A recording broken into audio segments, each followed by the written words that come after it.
Kalian pernah ngerasa nggak sih setiap kalian membeli suatu instrumen tertentu, mau saham, mau forex, mau crypto, apapun yang udah kalian buka posisinya, mau short ataupun mau long, itu akan berbalik sesuai dengan arah yang udah kalian open posisinya. So, hari ini gue akan coba ngebahas tentang apa yang menjadikan suatu fenomena tersebut bisa terjadi dalam suatu market ya. So, kita masuk ke videonya.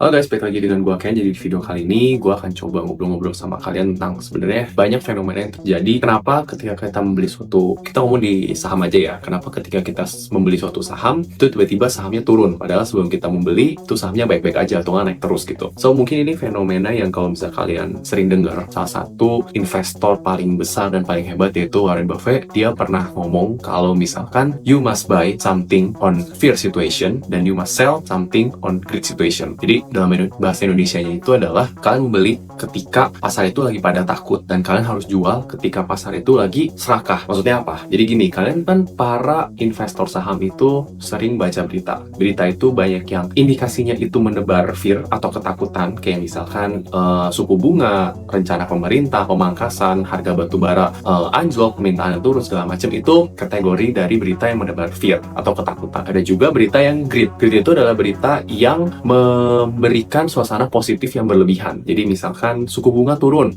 akan ada banyak likuidasi atau arus kas yang akan masuk ke pasar instrumen dan harga pasti akan terbang. Kemarin MSCI kalau misalkan banyak saham-saham yang berpotensi masuk MSCI akan diekspos secara global, pasti akan bagus. Banyak banget. Itu adalah suatu berita yang menebarkan positive vibes. Jadi orang mulai pede, orang mulai masuk dengan tema FOMO, fear of missing out. Jadi orang masuk itu nggak tahu fundamentalnya, cuman kemarin berita aja. Nah, sebenarnya kenapa kita bisa kalau membeli suatu saham itu begitu kita beli harga turun? Karena biasa yang emang dilakukan banyak orang atau investor pemula lah, gue bisa bilang itu, mereka itu beli bukan mereka analisa dengan fundamental yang bagus, dengan kepercayaan diri mereka, tapi mereka membeli karena dengar berita itu, dengar berita kalau misalkan saham akuisisi ini bagus karena yang akuisisi itu akan melakukan ini. Kalau misalkan kalian gak research lagi, kalian hanya kemakan berita, ya kalian harus siap uang kalian hilang. Karena untuk saat ini, di zaman sekarang ini, orang cari uang itu bukan hanya yang kelihatan kasar banget mau nipu atau nggak scam, bukan. Jadi ada juga yang dibungkus rapi dengan berbagai macam, terutama di bidang investasi ya. Ada yang dibungkus rapi dengan aksi korporasi yang bagus, corporate action yang bagus, tapi sebenarnya itu semua bodong, perusahaan cangkang doang gitu. Jadi saran gue sebenarnya gini, kalau misalkan kalian emang mau membeli suatu saham atau kalian ingin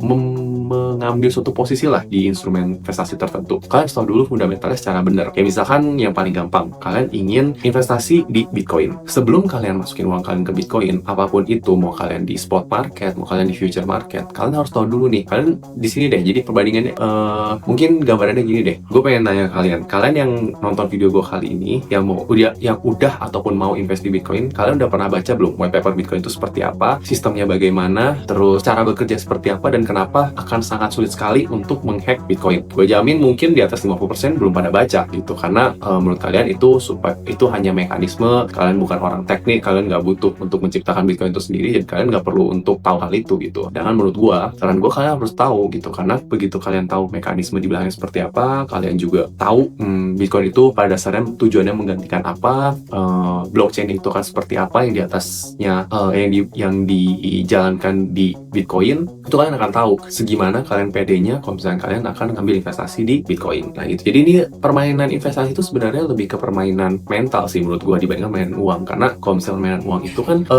bisa dibilang hanya numbers game ya. Kalian misalkan untung sebulan 10%. Kalau misalkan modal kalian cuma 10 juta, ya itu gak akan kerasa gitu. 10% dari 10 juta berapa? Cuma sejuta. Itu bahkan cuma berapa hari pun habis gitu. Tapi kalau kalian bayangin kalau misalnya 10%-nya itu dari 1M. Nah itu kan baru mulai akan, wah 100 juta nih, baru mulai kerasa hidup kalian. Jadi menurut gue untuk amount-nya sendiri itu hanya numbers game. Tapi kalian harus mengejar persentasenya. Kalian bisa komitmen tiap bulannya itu di berapa persen kalian nambah gainnya itu harus kalian perhatiin gitu. So jadi menurut gue ya gitu. Jadi kalau misalkan kalian emang ingin invest di suatu instrumen tertentu, ya jangan cuma kemakan berita, karena berita itu di zaman saat ini itu gampang sekali untuk ngebuat berita yang viral, berita yang naik, tapi sebenarnya di belakangnya itu kosong. Gue bilang berita itu tuh berita cangkang lah, berita yang dibuat-buat karena suatu entitas itu punya kemampuan finansial, mereka bayar dan mereka punya kepentingan tertentu. Akan lebih baik kalau misalkan kalian ketika ingin beli apapun itu ya instrumennya, mau di pasar kripto ataupun di saham, kalian tahu dulu fundamentalnya seperti apa gitu ya. So far ya video gue kali ini hanya itu aja, gue ingin ingetin kalian kenapa ketika kalian beli suatu aset itu harganya bisa berkebalikan gitu, karena emang menurut gue pribadi kalian nggak research benar tentang apa yang kalian beli, jadi makanya bisa seperti itu. Dan itu juga biasa yang dilakukan oleh institusi-institusi besar atau broker-broker besar yang emang tahu mentalnya para retail trader itu seperti apa, makanya dia bisa mainin berita, dia bisa manipulasi volume dan lain-lain, itu sebenarnya bisa. Tapi kalau misalnya kalian emang stick to the fundamental, stick to the background of the company atau background of the asset, should be fine. Karena kan kita investor itu tujuannya bukan cepet-cepetan kaya, tapi yang paling lama bertahan di market ya. So itu aja video gue kali ini. Buat kalian yang punya pertanyaan lebih, feel free tulis komentar kalian di kolom komen ataupun DM pribadi ke IG gue atau ke TikTok. So see you next video.